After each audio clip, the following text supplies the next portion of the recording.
Hello, everyone, and welcome back to the Religious Diversity and Pastoral Care Team's Interfaith Chats. And today, we're talking about the spring holiday season and all the different holidays that are going on. I am Matt Charnay, the Jewish Life and Interfaith Coordinator, and I'm going to talk a little bit about Passover today. We'll go around and intro each other as we speak, but I'll go ahead and kick us off if that's all right. So this Saturday actually begins the holiday of Passover. In the Jewish tradition, it's one of the most popular and one of the most ancient holidays that we celebrate. The origins of Passover actually they predate the history of Judaism. It actually comes from a harvest festival that ancient Jews were celebrating long time ago, but it is now slowly changed in its elements, and it become a holiday that celebrates the Exodus story, the classic story in the Torah or in the Bible.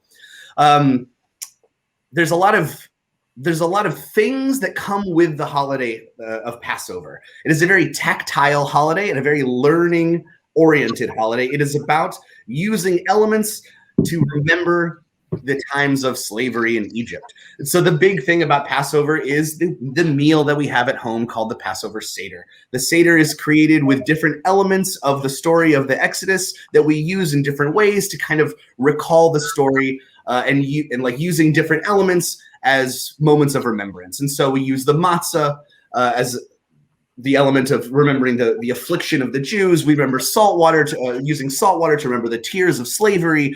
We're using different scents and smells to represent the pain and the anguish of what it was like to be a slave in Egypt. And then the sweetness and the celebration of what it was like to be redeemed and leave that bondage for the promised land. And so the idea of the celebration of the holiday being in the home is one of the biggest parts of Passover. There's a lot of different ways to celebrate many Jewish holidays. There's a lot of community involved in many different celebrations, but this is a very specific one that always happens in the home. We do have celebrations where large communities come together to have a Passover Seder, but traditionally it's done in the house. There's we have first night Seder and second night Seder, and in a lot of places you host one and gathering friends in your home, and then you're encouraged to go somewhere else and to celebrate the holiday with another family, with another friend. And so it's it really brings the community not just to one central location to worship together, but brings us into each other's homes. It's the idea that Judaism is not just something that we have to go and bring back from the heavens, but something that exists all around us and that we share with each other. It doesn't involve having to be to go to the most holy place to be involved. Your house is the most holy place. And I really love that about the holiday. And I love the idea that it is in Judaism, it's one of the ones that even if you don't really celebrate and there's not a lot of theology behind your celebration, it's still the holiday where you got to go home and you got to eat that special thing that your mom or your aunt or whoever makes, especially for the meal. And it's one of those things that I really love about the holiday. Very quickly, one of the big things about the holiday is, like we just discussed, kind of what we eat. And what we don't eat is a big part of Passover as well. The idea of we remove any kind of bread product from our house, and we're only allowed to eat matzah, unleavened bread. The Jews left left for the promised land, left Egypt so quickly they didn't have time to let their bread rise. And so we eat matzah to celebrate and to acknowledge that. And we're only allowed to eat matzah. And so for the week before Passover, starting today, actually, it is a full cleaning of the house, which is an interesting kind of origin for the idea of spring cleaning, that you need to get behind that stove and that refrigerator and clear out all the crumbs because you might have a little bit of bread behind there, and that would make the whole house unkosher for Passover for the 8 days that the holiday is celebrated. So there's a lot of ritual involved, and there's a lot of rule following involved, and it's the idea of depriving ourselves of certain things to bring us up and elevate our spirit and our nefesh, our soul, in other ways. Very quickly, I'll end with the idea that we end the Seder with this kind of proclamation of next year will be better. Next year, we're going to have this Seder in a place where it's safe and we all love and know. And this year holds a really special, even more urgent feel of that. that when I say next year in Yerushalayim, it's not a physical place that we all want to be. It's an emotional, spiritual, physically safe place that we're all longing to be. And so this year I say to everyone, happy Pesach, and next year in safety and in peace, may we have this holiday. Whew. That is a very quick little bit about Passover. I'm always willing to talk more about it, but I want to kick it over to my colleagues for the other amazing holidays that are going on in spring. Pastor Diane, take it away. Thanks, Matt.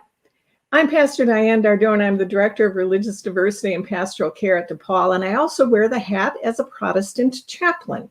So as a Lutheran pastor, I grew up in a tradition where every single spring, Easter was the highlight of the season. But prior to Easter, there is this week called Holy Week, or in the Greek tradition, the Orthodox Christian tradition, I should say, it's oftentimes called Great Week. And so I'm going to talk a little bit about Holy Week or Great Week, and then let my friend Minister Janae talk about Easter itself. Holy Week is that week, or Great Week is the week that leads up to Easter.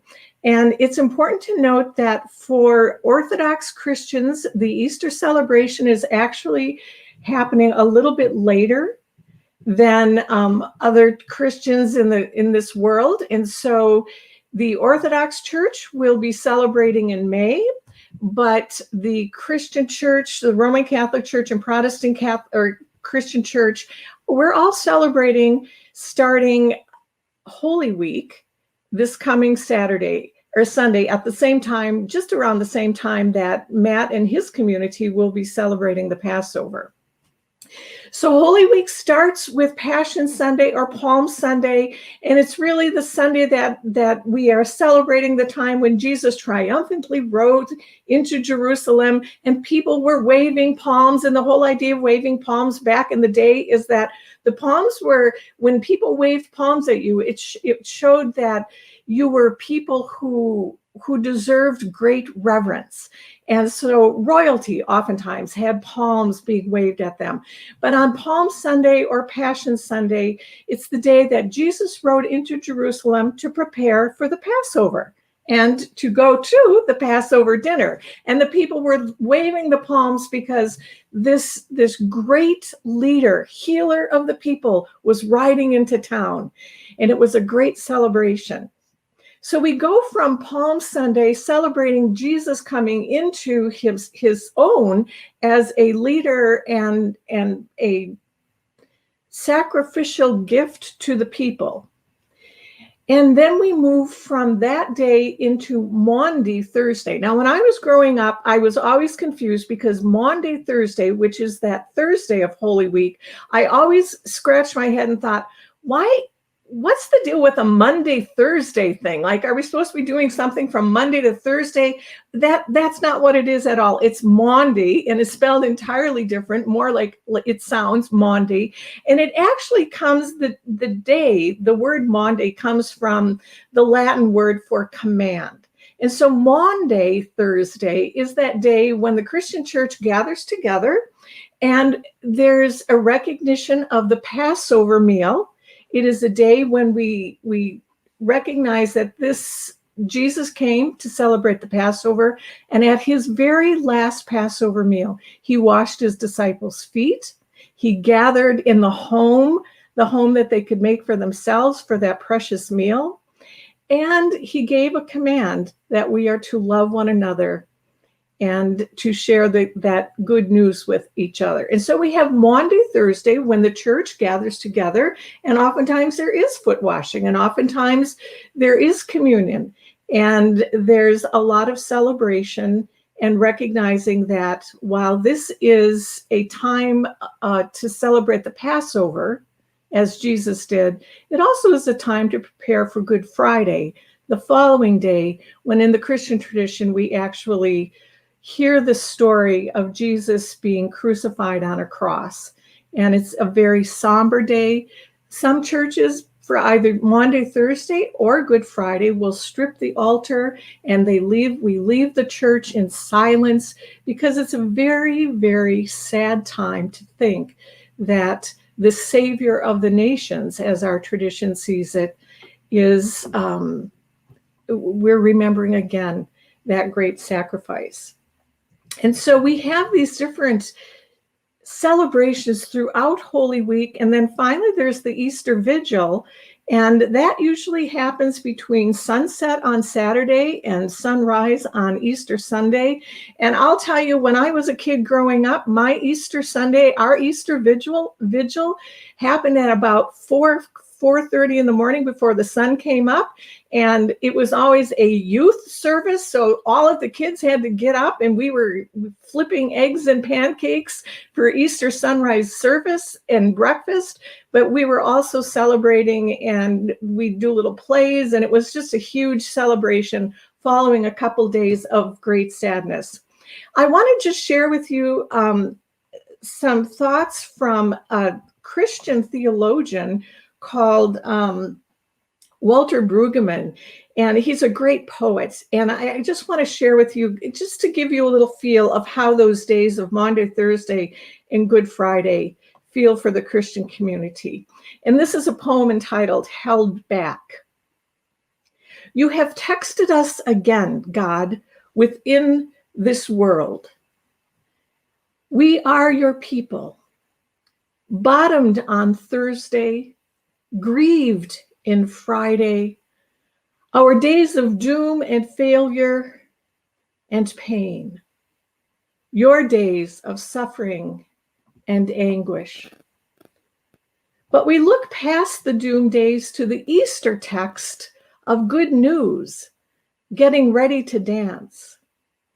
But for now, we are held back by the truth of Thursday and Friday, and by loud crashing weapons, held back, waiting, ready to dance, yet held back for a little while. And now Minister Janae will talk to you about the dancing that comes after those days of being held back. Hey, everybody. I don't know what time you're going to be watching this, but it's morning right now. So I'm going to say good morning to you. I'm Minister Janae Ashley Colvin. I'm the Ministry Coordinator for Christian and Interfaith Engagement on our team. And I'm going to talk to you about Easter, which is my one of my favorite holidays. Most people who know me would think it is Christmas because of the way I turn up around Christmas. And honestly, depending on time of year you ask, I might say either one, and then you just won't know. You'll believe me until the next season, whatever.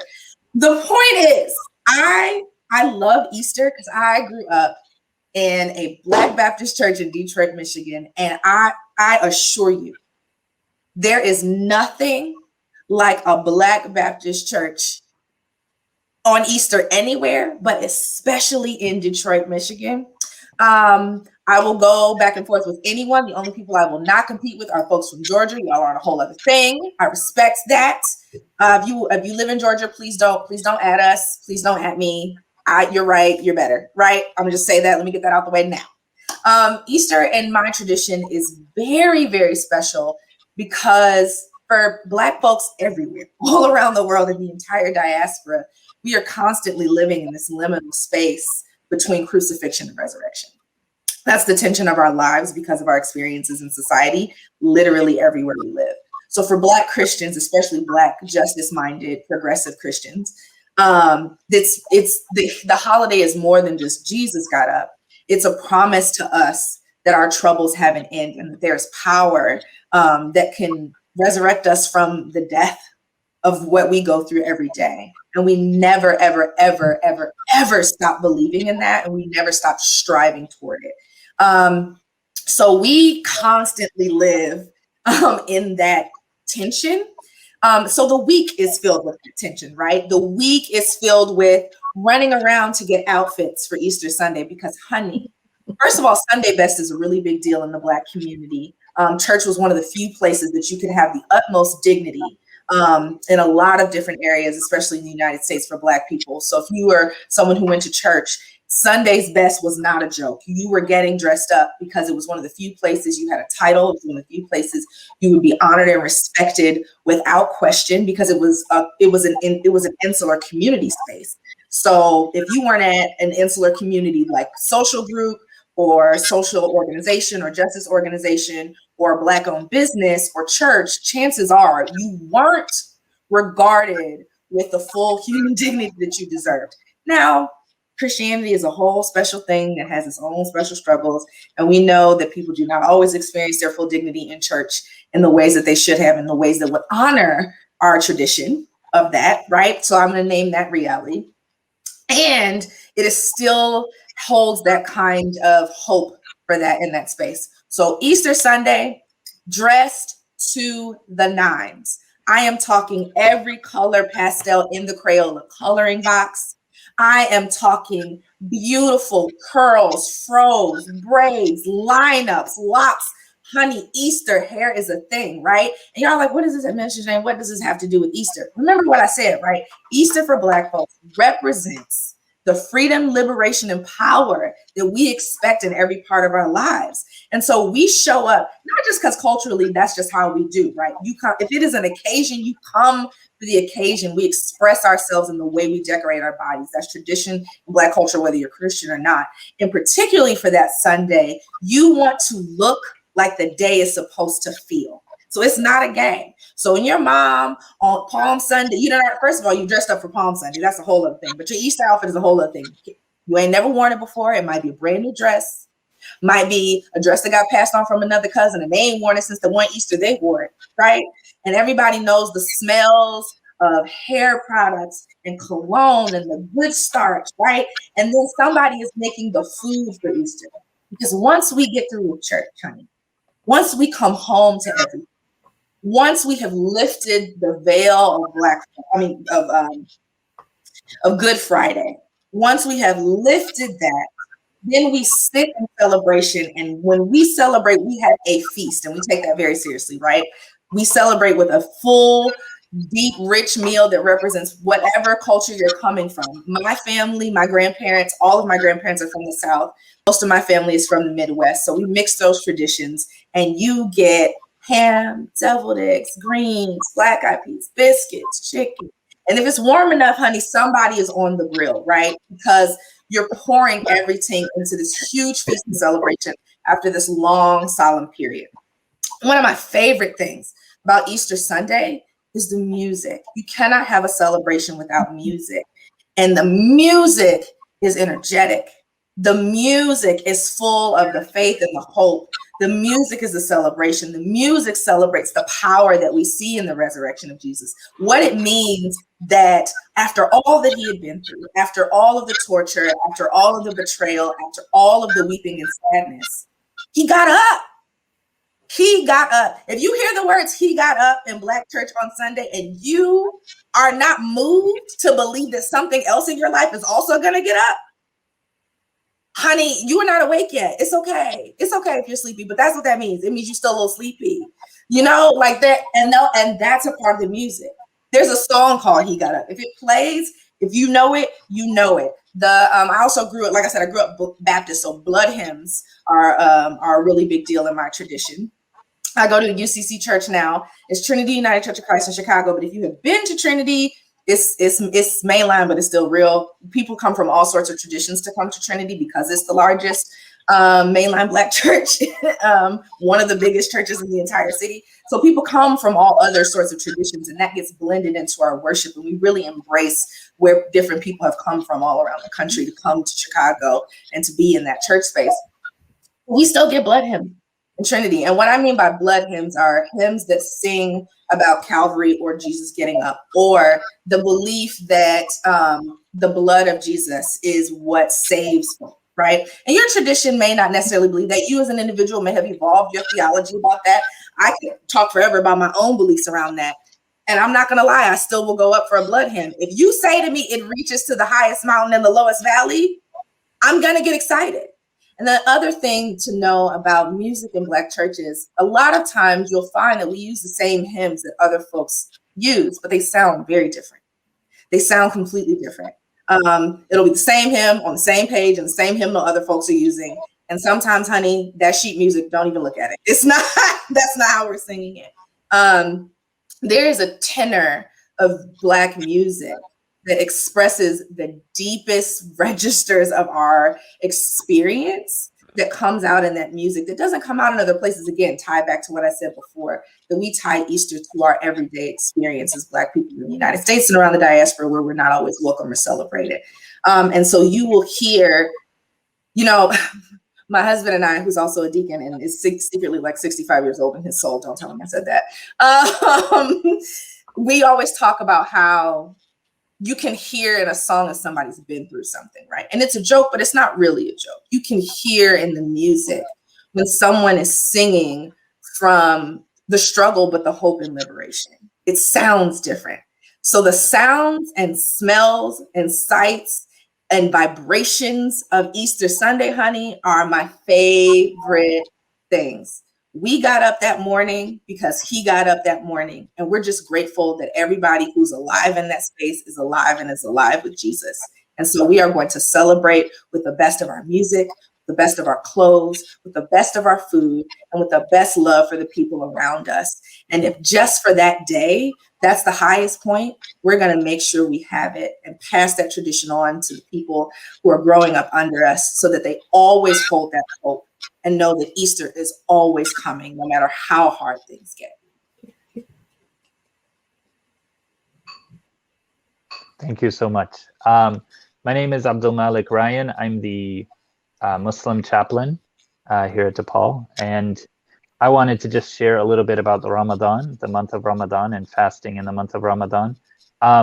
Unlike the other holidays here, I think like Ramadan is not necessarily always a spring holiday. Ramadan actually, we follow by the lunar calendar and we don't adjust. Unlike the Jewish calendar, we don't adjust to keep things in the same season. So Ramadan can be in the middle of summer, Ramadan can be in the middle of winter. It changes over time, and that's actually a beautiful thing because it allows you during a lifetime to experience Ramadan during different seasons. And when you're fasting from dawn to sunset, obviously fasting from dawn to sunset in the middle of summer is a lot different than fasting from dawn to sunset in the middle of winter. So it changes a lot, and we're now in spring, so we're kind of in the middle of those two extremes of the experience of fasting. But fasting in Ramadan is one of the pillars of Islam. So Islam, the Prophet Muhammad taught, just kind of sum up the most essential teachings of Islam and practices that Islam is based on 5 pillars. And Ramadan is one of the pillars, fasting in Ramadan. And also we'll mention that paying zakat is also one of the pillars. And most Muslims do that during Ramadan, although you don't have to, but most Muslims do that during Ramadan to just get even more blessings. But Ramadan was, and as we said, because of it's based on the lunar calendar, Ramadan starts with the sighting of the moon. Now, obviously, Muslims are big on, have always been throughout our history big on astronomy and figuring out when exactly the moon is going to appear and stuff. But a large number of Muslims won't actually fast just based on those calculations. They will just look for the moon based on those calculations, and only if you see the moon or someone you trust reports that they've seen the moon, will you start fasting? So there's always a little bit of dispute, or maybe different communities start on different days at the beginning of Ramadan. So that brings a little of excitement to the month. In the Quran, it says that fasting was prescribed for you as it was prescribed to those before you, which refers to Jews, Christians, other Abrahamic faiths, other teachings that came before the teachings of the Prophet Muhammad, in order that you may learn taqwa. So taqwa is this all-encompassing word in the Muslim tradition that kind of stands for constant awareness of God. So the idea of fasting, a lot of times we talk about the discipline of fasting, these are all parts of it, but really it's this taqwa of constantly being aware of and in relationship with God, to where you're during the day you're conscious of what you're doing and you're conscious of your interaction and your relationship with God. So you're remembering God, you're thinking about God, so the idea of being very careful about at what times you eat or drink is supposed to help in that process of bringing the awareness of God. One of the things one of the things that I really love, one of the sayings I really love from our tradition is regarding the fasting in Ramadan is a statement that says that the parable of the person who's fasting is as a seller of musk or a seller of beautiful perfumes and scents, that they carry them in a package under their garment so that they walk through the crowds and no one can see it, but they smell beautiful and everyone's attracted to them. So everywhere they go, they make it beautiful, even though people don't know why. So this should be the parable of the fasting person, that their special connection to God, that special kind of the way that fasting kind of decreases your kind of, gives you a kind of stillness to you, especially if you do it over a month, and opens up your generosity. It's supposed to be something that everyone feels around you. As we said, a lot of people give their zakat during Ramadan, which is a certain percentage of your wealth that you have to give out to certain categories. It was said that the Prophet Muhammad, peace be upon him, our example, was the most generous of people in all times, but then during Ramadan, he became more generous. And his generosity in Ramadan was described as like a rih al-mursala, which is a little hard to translate, but a wind, like a gentle wind or a generous wind, a wind that touches everyone. So he said his generosity would literally touch everyone that he would encounter during the month of Ramadan. So Ramadan is filled with generosity and giving. One of the most beautiful things about Ramadan is that even though it's a month of fasting and abstaining from eating, of course, we come together to break our fast with communal meals in the evening. And Ramadan is really a time where people love to feed other people because there's so much reward in feeding people who are breaking their fast. Because if you physically can't fast, and the fast of Ramadan is not meant to physically damage anyone. So if you have any health condition or any reason that you can't physically fast, instead what you do is feed other people, is how you observe the fast. So there's so much. So Ramadan is really a time, and one of the things I would love, even when I was living on the southwest side of Chicago and walking distance of our mosque there, is that you would go there every evening and they would have a free meal and people would join. And there would be people that live in the area who would come every day during Ramadan who you would never see the rest of the year. But it was just such a beautiful time to be together and to share those meals. And at some places where you're sharing the meals, everyone is kind of raucous and excited. At other places, everyone is just silently eating and just, gently acknowledging each other, depending on the age of the people and just kind of the vibe of the community. But in my own experience, all of those have been such beautiful spaces to be in. And of course, this is one of the big painful losses of last Ramadan, and we'll see how this Ramadan goes. But for the most part, I think we won't have that again this year.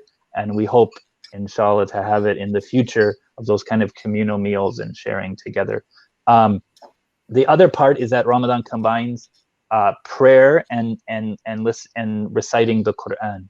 So Muslims come together in the evenings and have these special nighttime prayers where the Quran is recited. And many communities try to recite the whole Quran throughout the month. So they'll try to do a 30th of it every night during the month of Ramadan. One of the amazing things both about the night prayers and fasting in general that I've found is that even though fasting for a month is one of the most difficult things in Islam, one of the most difficult prescriptions, it's actually probably one of the most observed ones. So there are definitely people that may not pray 5 times a day during the year, that may not come to the mosque every Friday, but during the month of Ramadan, many of them will observe the fast and will come together. So it's an interesting dynamic that I would have thought, coming into communities, you would think, oh, this will be the hardest thing, so the least people will do it. But actually, people love to do it because of that communal strength and because everyone's coming together to do it. It's a very special thing for people in those communities. And that's why I think really, so we fill ourselves with the Quran. The Quran is, the month of Ramadan is the month in which we fast because that was when the Quran was revealed. So it's really the whole month is really a celebration of the Quran.